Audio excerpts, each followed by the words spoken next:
Namaste. Thank you for having me here.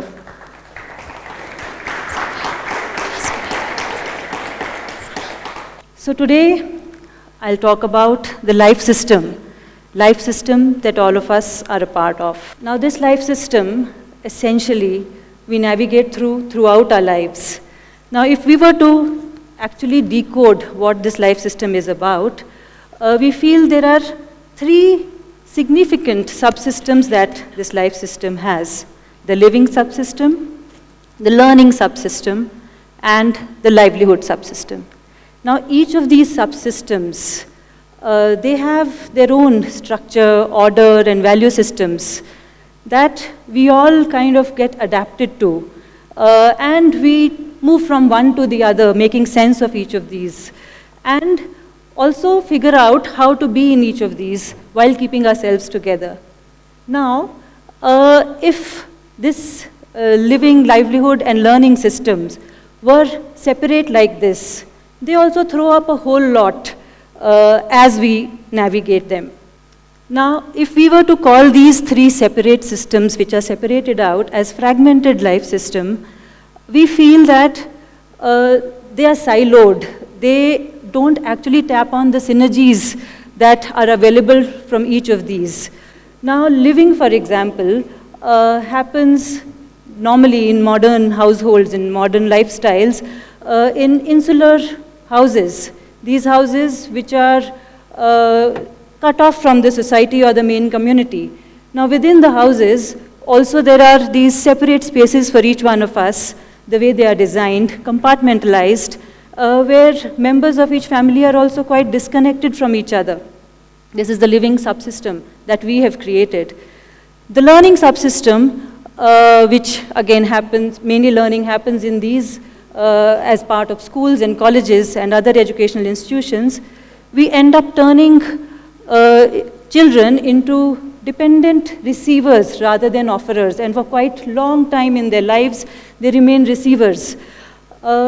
Livelihood subsystem again happens away from the living or learning spaces. Livelihood, the expertise which is exercised in a livelihood subsystem is not available to the living and learning spaces because it happens away in a different space. Now, this fragmentation does something to us as we navigate these systems. This disrupts the interconnectedness, and this interconnectedness is actually required for a cohesive society. And what happens if this interconnectedness is not available to us? We feel like fragments. Thanks to this fragmentation, a certain narrative or a certain toxic culture also is seeping in, which in terms of parameters of success, benchmarks of growth, development, competition. Now, if we were to chase these benchmarks, what ends up happening is that a minority thrives and the majority gets sidelined. So this is what we are trying to focus on. What happens if the majority is getting sidelined? We are experiencing this, and it's very evident that there's a growing disparity amongst various levels in the society, and the majority is struggling to keep pace. The majority is feeling that there's unfair access to resources. They are not getting all the resources that is required. The majority also is feeling that the respect and dignity that is required to lead a healthy life, a life of dignity, is evading them. Learning opportunities are unequal. Intelligence in terms of, an average intelligence is now gone just far beyond. Abilities, whether it's physical abilities, cognitive abilities, different abilities, are not getting their fair share. The society is not paying, equitable distribution of wealth is not there. So when all this happens, this disparity just keeps growing. In this scenario, how do we look at what is normal? How does each person feel that, yeah, my normalcy is respected, My normal abilities have a place in the society. When supernormal is normalized, the normal appears subnormal, and that's the reality. Which leads us to the question, therefore, that what is our normal? What is normal human nature? What is normal human pace? What is normal human scale? Are we even in touch with it? Are we in touch with our species being? What is our species being? How do we ought to lead our lives? That well-being of the larger ecosystem is also kept in mind. Karl Marx had explored it quite some time back, and which is the reality today. We are suffering from a sense of alienation from the self, alienation from community, and alienation from social issues. And we see the manifestations in the current system where, mental health, to the extent that it has gone and we are not able to handle certain issues ourselves, we need help in these areas. Societal issues of whether it's traffic jams or whether it's pollution, air pollution or water scarcity, these are issues of society. Are we even in touch with, that our lifestyles are leading to these? So therefore, what is the role of development in all of this if we are not able to? So getting in touch with this species being becomes important for us, which leads us to the next thing of, therefore, change, whether it's required or not. And we feel in this scenario, if not change, what else? And change also for what? We feel to get to the core of things would be to change, to get to the core of reconnecting to ourselves, reconnecting to our indigeneity. Reconnecting to ourselves would mean to know the inner and outer aspects of ourselves, our indigeneity, to reconnect to our land, our culture, our roots. I think reconnection helps us value what we have, helps us respect all that we have and sustain it, and ensure that everybody's well-being is kept in place. Whenever we talk of change, this whole thing that, so whether we should reinvent the wheel, what's the need for it? And we feel if actually we have to get to the core of things, we do need to reinvent the wheel. Why not? Why not reinvent the wheel? Because reinventing the wheel actually means getting in touch with the core, getting in touch with, or getting in tune with what the context needs. What are the demands of the context? If we don't reinvent the wheel, we'll be busy just running the wheel. We'll not know what is required to mend the systems, to mend the broken loops. So we'll need to, probably the change for this current time means to reinvent the wheel. As an example, if we look at the current learning mental models, and what they are rooted in, probably that's why we need change. The current learning mental models seem to be rooted in a collective deficient self-worth, where, all of us, the caregivers, collective deficient self-worth of the caregivers, whether it's parents or teachers or guardians of children, their insecurities, their fears, their own inadequacies are getting transferred to the next generation. The mental models rooted in a scarcity mindset, and a perceived scarcity of time, of space, of urgency, that there's not enough time, we need to do it fast. What if the child grows up? He wouldn't have learned whatever needed to be learned. So this whole perceived urgency and scarcity of time is what seems to be running, the current learning setup. Mistrust in the adequacy of the learner, that the learner won't know if not guided. Somewhere also talks about the control that the adult is exercising. Probably it's need for control of the adult rather than mistrust in the child's abilities.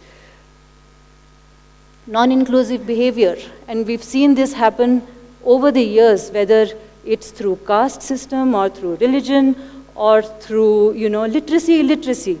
Somebody will have to be excluded. illiteracy will not get paid as much as literacy would, or certain kinds of skills would. So non-inclusive behavior is prevalent. Vision or nature of aspirations, in a learning setup, what kind of a vision we are running with?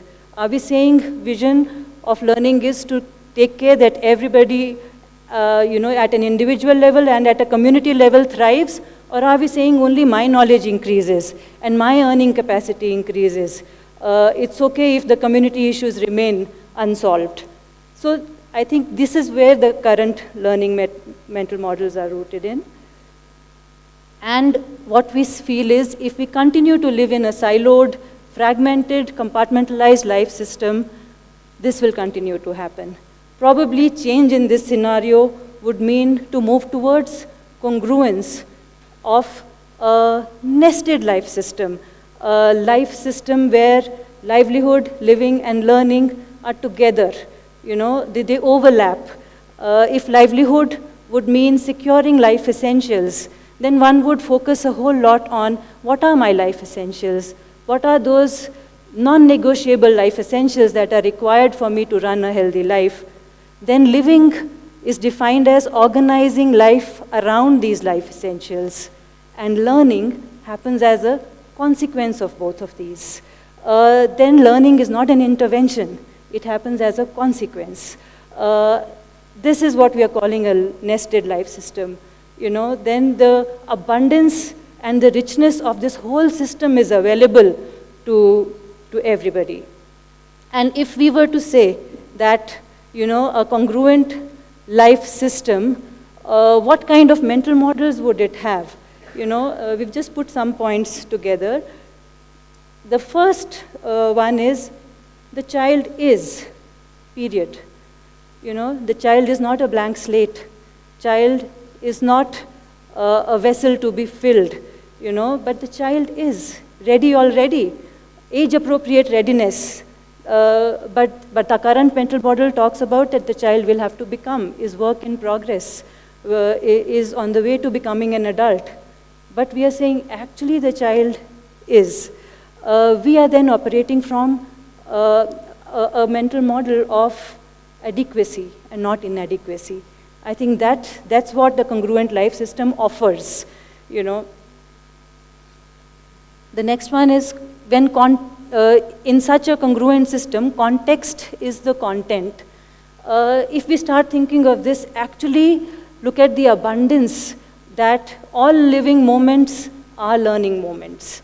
What an abundance that has become available to us. So rather than a scarcity mindset of, oh, this is not enough, we need to learn more, we need to know more, there's so much more to do, to an abundance that we have it here. While we are living, learning is happening. I think that mindset gets offered here.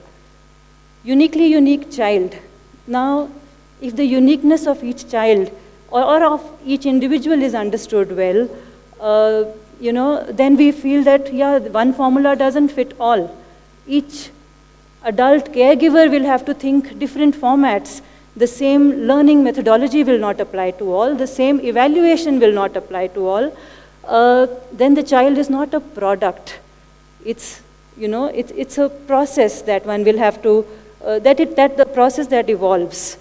This is a format of acceptance. And an inclusive society will respect, uniqueness of each kind, where the different abilities, different intelligence levels, different races, wherever people come from, different backgrounds. Play is primal, and play is instinctive. If this was the format that, was applied, then children actually, they say that, children don't play to learn. Actually learning is happening while they are playing. So this play is not the structured play we are talking about. This play is the attitude of play, the idiom of play, that, the learning happens as they learn. It's first-hand experience that the child actually gets of everything, and everything is in the child's grip then. And it's self-initiated. The person enjoys the whole learning process, and the instincts are at play. The instincts of various kinds, whether it's inborn instincts, imbibed, or induced. Now, there's an age appropriateness for all these instincts to actually unfold. If we don't allow that time, and play actually allows this time for all these instincts to unfold. The last one is learning as a consequence of living. So therefore, if all this happens, there are active feedback loops at play. This whole experience gives meaning to what the child is, getting from this. There's a process of meaning making happening from which the choice making is happening, and the loop is getting closed. The whole and the part is available for reflection, for introspection, and the agency is with the child. So this whole, the mental model of adequacy and not inadequacy, from scarcity to abundance, from acceptance, instinctive and agency leading kind of a, format. I think mainly it is that if learning is a consequence of living, why have we turned it into an intervention? Human beings are the only species that force their little ones into time and space boxes and indoctrinate them. Does any other species in the animal kingdom do that? We need to think. Time to change, time to think. That's the question I'm leaving everyone with. Thank you.